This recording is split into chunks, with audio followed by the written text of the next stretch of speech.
How you guys doing today? It's Anthony Ganji. Welcome to another episode of Chair Talk. Guys, a common question I get asked is, Ganji, how do you know you're being played by an inmate? And this goes outside of an exact request. It's not as surface as an inmate asking you to do something that you normally wouldn't do, especially as defined within your prescribed role. This is just more of what cultivates a target, I guess. And I want to mention that you have to be very wary of how an inmate makes you feel. And I've covered this topic many times in my books. I've Inmate Manipulation Decoded and Breaking Boundaries, Understanding and Preventing Undue Familiarity and Corrections, both available on Amazon that cover this. But I want to mention something. Your emotions can motivate you, and manipulative inmates are experts at seeing those emotions, seeing what works and what doesn't work. And then they kind of adapt and adjust their game based on what you emote, basically what seeps through. With that said, we as peers, we can help you. I mean, that's what we're there for. But with that said, we will see behaviors caused by the emotions, and then we may try to give you advice. But sometimes that's a little bit too late.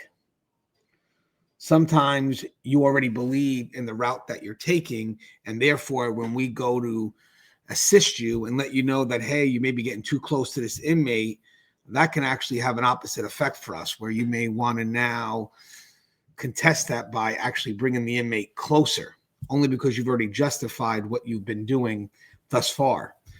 So with that said, the best advice I was given when it comes to dealing with manipulation and recognizing the signs that you are being manipulated is really internal.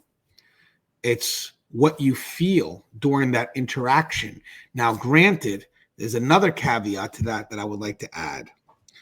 Once you embrace your professional role, whether you're a correctional officer, a program provider, someone from medical, counselor, it doesn't matter. When you embrace that role of what the agency expects from you, when you are truly aligned with what the agency expects from you, it's very easy for you at that point to recognize feelings that conflict with that expectation. I'll even go as far as saying what your peers expect from you. So therefore, the first sign that you're being manipulated is how you feel. Does something feel wrong about this interaction that we're having? And that feeling, as I said, is filtered through the expectations of the people that you should be trusting, that are all around you, from your peers, as I said, to your prescribed role that the agency trusts you in. I think a lot of times what happens here is when you are afraid of conflict, you minimize those feelings because you don't want to have the direct confrontation. But those feelings are self-preservation. Those feelings are meant for you to kind of look inwards and then do what you got to do to make sure that you alleviate that conflict. I've seen a lot of people that will be like, yo, I knew something was wrong, but yet I continued to do it.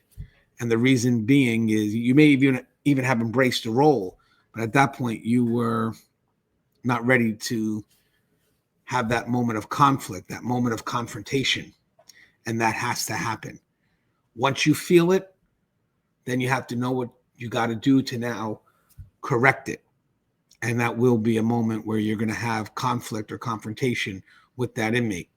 So with that said, it's recognizing how you feel first and then doing something about it. I think that usually is the best route. So again, embrace what the profession expects from you, embrace what your peers expect from you, believe in it. That will serve as a great tool for you to now understand what's expected of you, and then that can be your filter. And then when an inmate starts to shift you away from that strong foundation, you'll recognize it, you'll feel it. And then you got to let that feeling come out.